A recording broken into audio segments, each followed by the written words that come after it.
I've been feeling so, I've been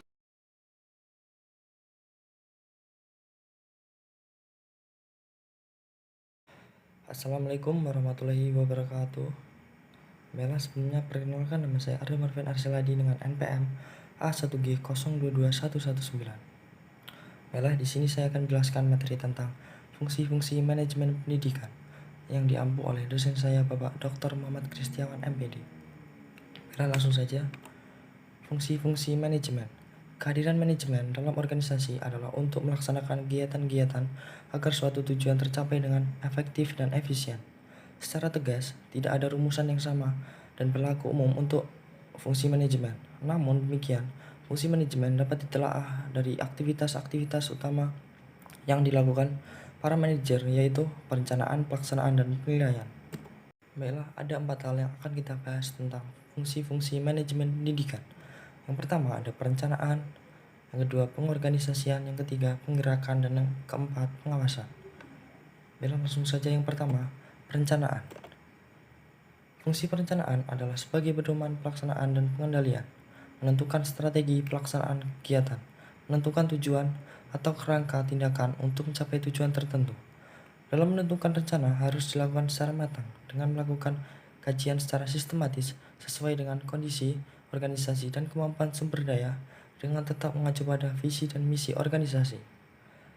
Dalam perencanaan, yang perlu diperhatikan adalah menetapkan tentang apa yang harus dikerjakan, kapan dan bagaimana melakukannya, membatasi sasaran dan menetapkan pelaksanaan kerja untuk mencapai efektivitas maksimum melalui proses penentuan target, mengembangkan alternatif rencana, mempersiapkan dan mengkomunikasikan rencana-rencana dan keputusan.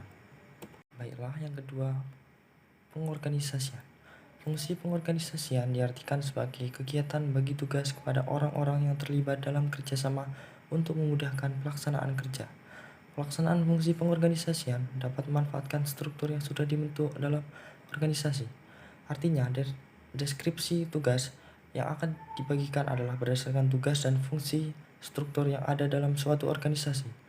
Pengorganisasian suatu tugas dapat memperlancar alokasi sumber daya dengan kombinasi yang tepat untuk mengimplementasikan rencana.